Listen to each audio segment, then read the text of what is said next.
서로 수백 년을 쌓아온 세 종교가 있습니다. 교리도, 경전도, 예배 방식도 전부 다릅니다. 그런데 이 세 종교가 거의 같은 방식으로 두려워하는 존재가 하나 있습니다. 진짜보다 더 진짜처럼 보이는 가짜 인류를 구원하러 온 것처럼 위장한 최후의 적입니다. 기독교 성경에서 적그리스도라는 단어가 처음 등장하는 곳은 요한 1서와 요한 2서, 단 2편의 서신뿐입니다. 모두 합쳐 5번 나올 뿐인데도 이 단어는 2000년 역사를 통틀어 가장 강렬한 종말의 이미지 중 하나로 자리 잡게 됩니다. 불균형하다고 느껴질 정도로 이 단어는 인간의 상상력을 강하게 붙들었습니다. 요한 서신의 저자는 적그리스도를 먼 미래의 신화적 존재가 아니라 이미 세상에 활동 중인 세력으로 묘사합니다. 그러나 세월이 흐르면서 이 개념은 요한계시록의 짐승, 바울 서신의 불법의 사람이라는 이미지와 합쳐져 점점 더 거대하고 구체적인 형태를 갖추기 시작합니다. 진짜를 완벽히 흉내낸 가짜 구원자라는 이미지는 바로 이 긴 융합의 과정에서 탄생한 것으로 알려져 있습니다. 요한계시록의 666, 즉 짐승의 수는 수세기에 걸쳐 가장 많이 논의된 종말론적 상징 중 하나입니다. 많은 학자들은 이 숫자가 로마 황제 네로를 가리키는 일종의 암호였을 것으로 추정합니다. 히브리어 수비약으로 특정 이름을 계산하면 이 숫자가 나온다는 분석인데, 다만 이것이 정설로 확립된 것은 아니며 다른 해석들도 여전히 공존합니다. 이번엔 무대를 완전히 바꿔보겠습니다. 7세기 아라비아 반도에서 시작된 이슬람은 독자적인 종말론, 체계를 발전시켰고 그 안에 마시흐 앗다잘, 즉 눈이 하나인 거짓 메시아가 있습니다. 다잘은 예언자 무함마드의 하디스에 여러 차례 언급되며 세상의 종말 직전에 나타나 기적처럼 보이는 일들을 행하고 인류를 현혹할 존재로 묘사된다고 전해집니다. 그 능력이 너무 그럴듯해서 믿음이 굳지 않은 자는 구분하기 어려울 것이라는 경고도 함께 따라옵니다.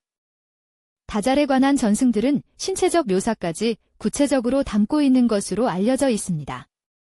오른쪽 눈이 멀었거나 흐릿하다고 전해지고 이마에 불신자를 뜻하는 글자가 새겨져 있을 것이라는 이야기도 있습니다.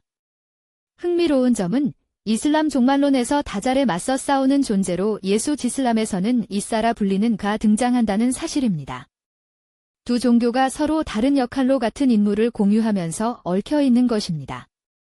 그리고 세 번째 종교, 유대교입니다. 주류 유대교 사상에는 적그리스도에 직접 대응하는 개념이 없다는 것이 일반적인 학계의 시각입니다.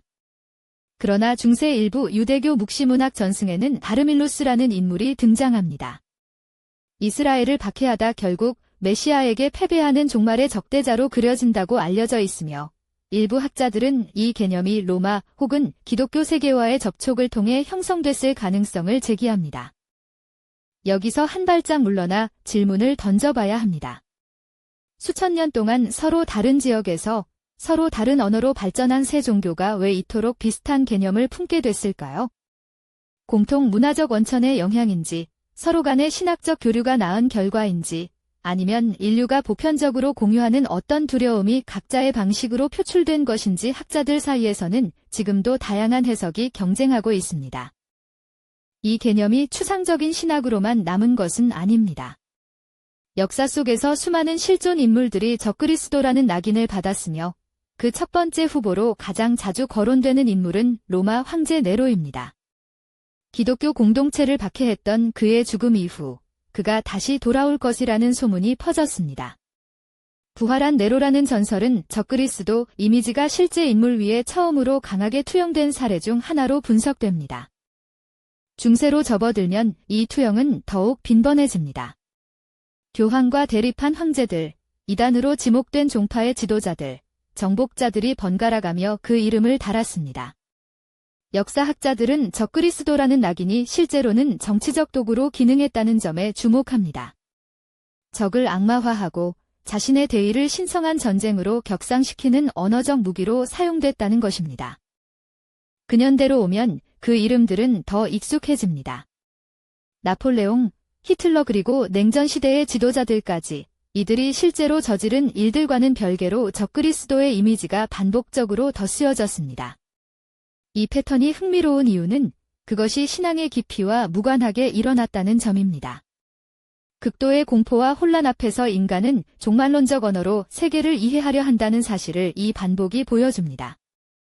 심리학적 관점에서 보면 위장한 악에 대한 공포는 인간의 인지 구조와 깊이 연결되어 있다는 분석이 있습니다. 적을 알아볼 수 없다는 불안, 선한 것처럼 보이는 것이 사실은 해롭다는 두려움, 이것은 종교를 넘어 동화, 민담, 현대 영화에서도 반복적으로 등장하는 서사 구조입니다. 양의 탈을 쓴 늑대라는 이야기를 인류는 수천 년 동안 멈추지 않고 되풀이해왔습니다. 그렇다면 이 세 종교의 개념이 공통된 기원에서 나왔을 가능성은 없을까요? 한 가지 유력한 가설은 페르시아 조로아스터교의 영향입니다. 악신 아흐리만을 중심으로 한 이원론적 우주관선과 악의 최후 대결이라는 구조기 이 지역의 여러 종교 전통에 영향을 미쳤을 수 있다는 주장인데, 다만 이것을 직접적인 원인으로 단정하기는 어려우며 학계에서는 논쟁이 계속되고 있습니다. 두 번째 가설은 세 종교가 역사적으로 서로 영향을 주고받았다는 것입니다. 특히 다잘과 적그리스도 사이의 유사성은 이슬람이 탄생한 7세기 아라비아 반도가 유대교 기독교 공동체와 활발히 접촉하던 시기를 감안하면 설득력이 있다는 주장도 있습니다. 그러나 다잘 개념이 하디스에 얼마나 이른 시기부터 독자적으로 기록됐는지, 외부 영향의 정도가 얼마나 되는지는 여전히 불분명합니다. 세 번째 가설은 독립적 발생, 즉 각 문화가 비슷한 인간적 경험에서 출발해 비슷한 개념에 도달했다는 설입니다. 공동체를 위협하는 내부의 배신자, 진실을 가장한 거짓말, 권력을 남용하는 지도자 이런 반복되는 현실 경험이 귀장한 구원자라는 원형을 각 전통 안에서 자연스럽게 키워냈다는 주장입니다.